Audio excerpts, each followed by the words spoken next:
मतलब देखिए इसमें अगर एक भी गलती हो रहा है ना, इसका मतलब आपका तैयारी कुछ भी नहीं है, और पूरा का पूरा सही करके दिखाइए, समझे। और वही क्वेश्चन दिए जो 100% आता है, जो रिपीटेड और एमवीबी है, जो मोस्ट इंपॉर्टेंट है, वही क्वेश्चन लिए हुए हैं। देखिए रिपीटेड सबका सब है, जो हर साल पूछा जाता है सिर्फ वही, उसी को दूसरा टीचर सब बोल देता है इंपॉर्टेंट है, एमवीबी है, वही रहता है जो हर साल पूछा जाता है। कुछ क्वेश्चन लिमिटेड रहता है, जिसमें 1 से 5 तक हम आपको 40 क्वेश्चन देंगे, जो लिमिटेड रहता है, मतलब ये क्वेश्चन सब पूछता है ये हर साल, समझे। इसमें देखिए आप कितना जवाब दे पाते हैं, कमेंट करके जरूर बताइए। ठीक, पहला है क्या, our forefather did not invent machinery because, हमारे जो पूर्वज थे वो मशीन का आविष्कार नहीं किया, क्यों, क्योंकि वो उनका सोचना था क्या, जैसे ही यहाँ पे ये, यहाँ पे ऑप्शन ये नहीं होगा, यहाँ पे ऑप्शन होगा आपको कि वो ऐसा सोचते थे कि जैसे हम इन्वेंशन कर देंगे ना मशीन का, तो वो हमको क्या कर देगा, दास बना लेगा। They would think that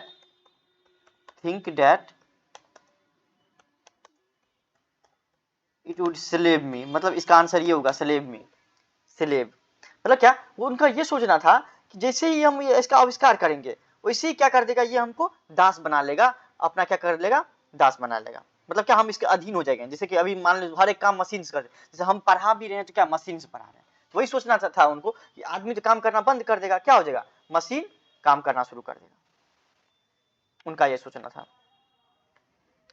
फिर देखिए आप आपको, observing all this our ancestor dissuaded us from luxurious and pleasure is, ये जो लाइन लिया गया है वो किससे लिया गया, ये सब ये देखिए लाइन जो है याद करना जरूरी है, बोलिएगा क्यों, क्योंकि ये सब लाइन जो ना आपको किस में पूछ सकता है, आपको ये एक्सप्लेनेशन में पूछ देगा, ये लाइन दे देगा, बोलेगा कि किस चैप्टर से, उसका कवि के नाम बोलिए, थोड़ा एक्सप्लेनेशन कर दीजिए, उस इंपॉर्टेंट, उस पॉइंट ऑफ व्यू से भी ये इंपॉर्टेंट है।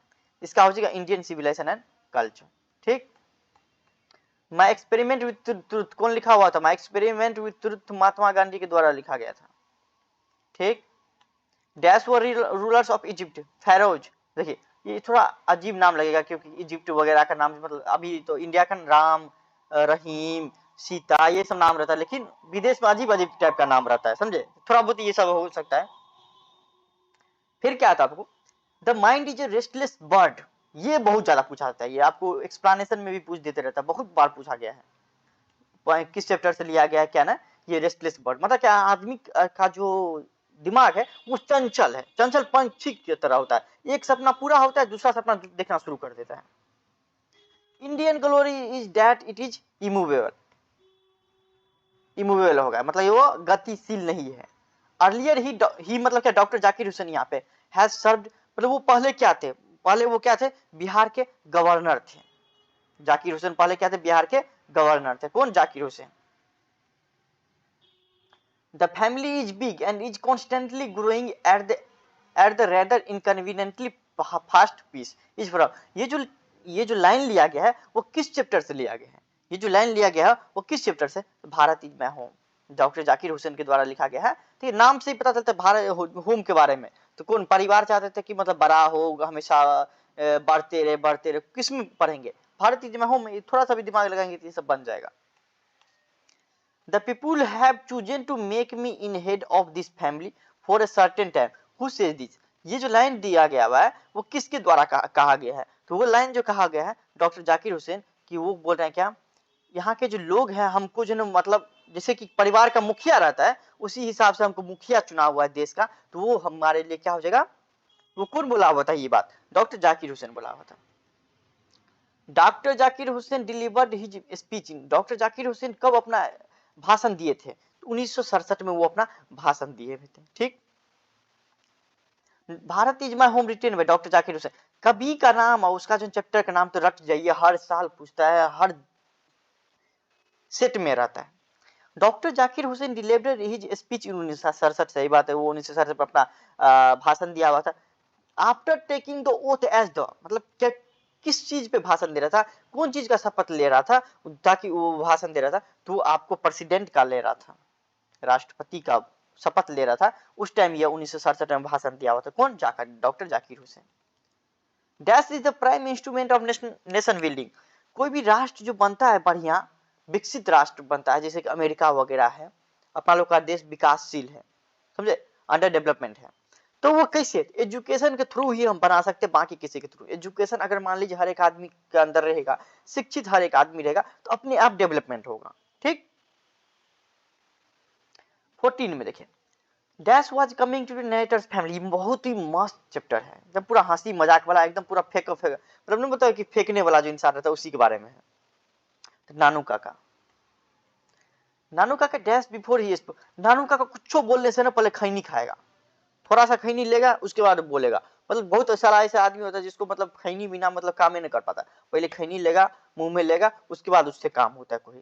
तो उसी टाइप से नानू काका भी था, पहले खैनी खाएगा कुछ भी काम करने से पहले, तब उसका दिमाग चालू होता है, तब फेंकना शुरू होता है।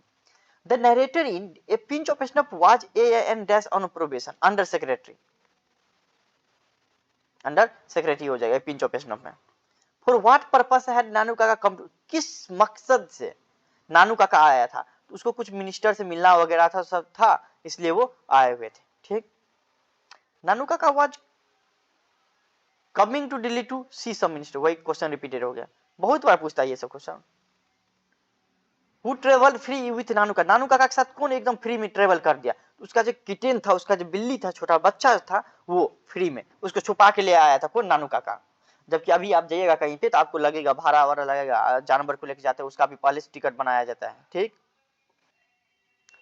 नानू Kaka handed over a cheque of 1000 rupees to, Nanu Kaka तो किसको 1000 का नोट दे दिया था, धोबी को, धोबी को दे दिया था, फिर बोला तुम आना, हम उस दुकान पे है, और फिर उससे ले लेता है। बहुत बड़ा मतलब फरेबी इंसान था। Nanu Kaka was to stay dash for day, Nanu Kaka कितने दिन के लिए रहा था, तो 2 से 3 दिन के लिए नानू काका जो ना वहां पे स्टे होने के लिए आए हुए थे, 2 से 3 डेज के लिए। ठीक।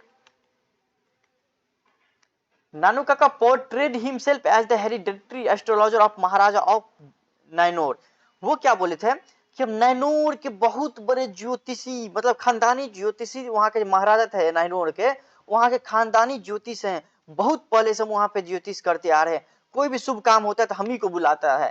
कौन बोला, नानू Kaka. Nanu Kaka went to dash auto dealer, Sikka, ये नाम याद रखिएगा, सिक्का ऑटो डीलर के पास गया था, कौन, नानू काका। ऐसा दिखाया हम करोड़पति हैं। A pinch of snuff is written by, a pinch of snuff किसके द्वारा लिखा गया था, ए पिंच ऑफ स्नफ लिखा गया था, नहीं लिखा गया है मनोहर मालगोनकर के द्वारा। Nanu Kaka had a unique quality of telling, Nanu Kaka के पास एकदम अलग तरीके का झूठ बोलने का एक उसके पास क्वालिटी था, गुण था, आप किसी को भी फंसा लेता था अपने झूठ में, इसी तरह से झूठे बोलता था, वो कोई भी विश्वास कर लेगा। आसपास रहता है, हम ही लोग के आसपास में रहता है, ऐसे झूठ बोलेगा ना, क्या बताएं। Dash advocates non violent struggle, dash advocate non violent, Martin Luther king junior, वो चाहते थे महात्मा गांधी की तरह अहिंसावाद में, ये बहुत ज्यादा रखते थे कि अहिंसावाद होना चाहिए, कोई भी लड़ाई झगड़ा नहीं होना चाहिए, हमको आजादी मिल जाना चाहिए। 100 ईयर लेटर, 1 साल पहले, 100 साल पहले, the Negro is still dash in the corner of American society languishing,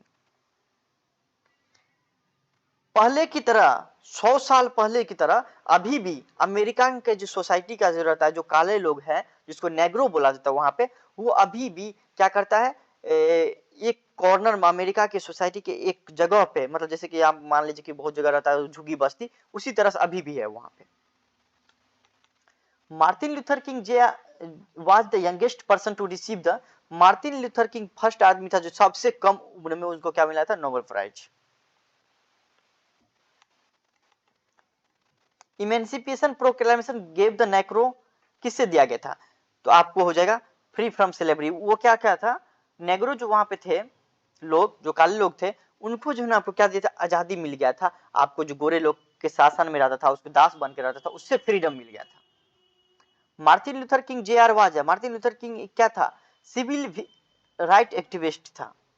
activist मतलब वैसा बंदा रहता है जो किसी चीज में इंटरेस्ट रहता है, जैसे कि मान लीजिए कि पॉलिटिशियन एक्टिविस्ट हो सकता है, ताकि वो पॉलिटिकल में इंटरेस्ट रखता है, उसी के में काम करता है। सिविल राइट मतलब क्या हो गया कि आपको सिविल राइट में वो अपना इंटरेस्ट रखता है, अधिकार में। Who said my children will not be judged by the color of their skin but by the content of their character, ये लाइन जो लिया गया है, ये जो लाइन जो लिया गया है उसमें, ये जो लाइन लिया गया है बहुत ज्यादा इंपॉर्टेंट है, वो कौन बोला हुआ था, ये जो लाइन है वो किसके द्वारा बोला गया था कि मेरे जो आने वाले जनरेशन है उसको जो है आपको क्या करना पड़ेगा, अपने स्किन के वजह से नहीं उसको जज किया जाएगा कि यार तुम काले हो तो तुमको काम नहीं क्या करने दिया जाएगा, और तुम काले हो तो तुम मेरे अंदर में रह के काम कर दी, वो मतलब नहीं करना पड़ेगा। वो कौन बोला हुआ था? Martin Luther King Jr. बोला हुआ था। ठीक। Nobel Prize for peace was given to Martin Luther King in Jr. मतलब नोबेल प्राइज जो दिया हुआ था वो उनको कब दिया हुआ था? 1964 में दिया हुआ था। कब दिया था? 1964 में। Martin Luther King Jr. Belong to, किस कहां से बिलोंग करता था Martin Luther King? The US, United State of America से। कहां से? United State of America. Negroes are the former dash of America. America के पहले वो नेग्रोज थे, काले लोग थे, वो क्या थे पहले? तो वो स्लेव्स थे, दासी थे, गोरा लोग के अधीन काम करता था, उसका पैर दबाता था, जो बोलता था वो करता था, नेग्रो सब। ठीक। Even more important than the domestication of animal was the invention of agriculture. देखिए मतलब क्या हो गया कि डोमेस्टिकेशन ऑफ एनिमल मतलब क्या हो गया कि आदमी का जो डोमेस्टिकेशन ऑफ एनिमल्स का अर्थ क्या हो गया कि जानवर सबको जो पालतू बनाना शुरू किया हमने लोग, सही बात, अभी भी पालतू बनाए हैं ना, गाय को पालतू बनाते हैं, उससे दूध उत्पन्न करते हैं क्या, तो उससे भी पालतू जो गाय अथी मतलब जानवर को पालतू बनाने से भी ज्यादा इंपॉर्टेंट हमारी जिंदगी में या फिर क्या रहा है, तो वो एग्रीकल्चर का मतलब क्या, कृषि का जो आविष्कार हुआ है वो हमारे लिए बहुत ज्यादा इंपॉर्टेंट है, ना कि डोमेस्टिकेशन ऑफ इंपॉर्टेंट। वो इंपॉर्टेंट है लेकिन सबसे ज्यादा ये The taming of dash animal made life much pleasant. The taming of domestic मतलब क्या हो गया कि डोमेस्टिकेशन करने से क्या हो गया हमारा, टैमिंग ऑफ डोमेस्टिकेशन मतलब क्या हो गया कि डोमेस्टिकेशन करने से क्या हो गया हमारा, मतलब क्या पालतू बनाने से हमारा लाइफ जो बहुत ज्यादा मजेदार हो गया, प्लीजेंट हो गया, आनंदमयी हो गया। सही बात है। आग के भी आविष्कार से पालतू बनाने के आविष्कार, लेकिन सबसे बड़ा आविष्कार जो किया है ना वो आपको एग्रीकल्चर में। Bertrand Russell belongs to B R Russell, जिसका शॉर्ट नेम क्या होता है? B R Russell. वो कहां से बिलोंग करते थे? तो ब्रिटेन से बिलोंग करते थे। Bertrand Russell was also a, इसमें से क्या थे? वो मैथमेटिशियन भी थे। बर्ट्रैंड बी आर रसेल जो थे ये बहुत ज्यादा इंपॉर्टेंट है, ये आप रट लीजिए, 2021 में हर साल पूछ देते रहता है। Who wrote the piece why I am not Christian, इसमें से कौन लिखा गया है कि why I am not Christian, कौन मतलब क्यों हम क्रिश्चियन नहीं है? तो Bertrand Russell. Bertrand Russell was awarded Nobel Prize literature in the year, किस साल उनको जो नोबेल प्राइज दिया गया था बी आर रसेल को? तो बी आर रसेल को किस साल दिया गया था? 1950 में दिया गया था। Ideas that have helped mankind B R Russell के द्वारा दिया गया है। किसके द्वारा क्या गया है? तो बी आर रसेल के द्वारा, Bertrand Russell. Civilisation taught us to be human, हमको जो सभ्यता से क्या सिखाती है ये बताइए? सभ्यता हमको क्या सिखाती है? कि मानव बना रहे, मानवता हमको सिखाती है। क्या सिखाती है हमको? वो मानवता सिखाती है हमको। कौन? सिविलाइजेशन, सभ्यता हमको सिखाती है। Bertrand Russell was a philosopher and a historian. Bertrand Russell क्या थे? एक फिलोसोफर के साथ साथ क्या थे? वो आपके बहुत बड़े हिस्टोरियन भी थे। सिर्फ इतना है, इतना ऑब्जेक्टिव 43 में बताइए कितना 100 में 100 तो पूरा सही नहीं होगा 100% नहीं होगा, लेकिन बताइए अगर 100 सही हो गया मतलब बहुत बहुत ज्यादा आपका अच्छा ये आपको तैयारी है। नहीं सही हुआ, कम से कम 40 सही हुआ, 40 तक सही हुआ तो ठीक है, मान लीजिए 35 तक सही हुआ तो इसका मतलब आपका तैयारी नहीं के बराबर है। Thank you so much. कुछ दिक्कत होता है तो आप इंस्टाग्राम पे DM करिए। Thank you so much.